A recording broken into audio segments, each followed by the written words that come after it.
Hello again, this is Captain John with another one of my video tips of the week. In today's video, I'm going to show you 5 navigation tips you can use for safer cruise planning on the waters of the world. Plan a cruise from the smallest scale to the largest scale charts. Small scale charts show a large area and you can get an overview of the entire trip. Larger scale charts show greater detail for approaching the coastline and entering harbors and anchorages. Measure distance on the right or left side of the chart, which is the latitude scale. Because the latitude will tend to stretch or distort the farther you get from the equator, it's a good habit to measure distance at the midpoint of the latitude scale on your chart.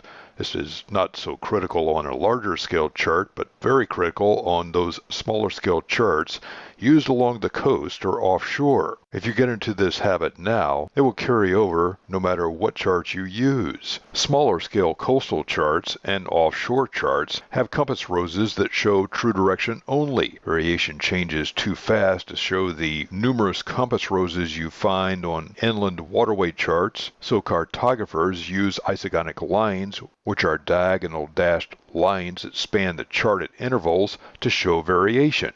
Look along an isogonic line when sailing offshore along the coast, and you'll see the variation written somewhere along the line. Plot true direction onto your chart with a protractor like a Weems plotter. With a protractor, you can use any meridian of longitude close to your course line or where you're working, and you don't need to rely on a compass rose for direction. To convert from true direction to magnetic direction, subtract easterly variation or add westerly variation. Double check your work when plotting latitude and longitude from a GPS or when entering a waypoint into your GPS.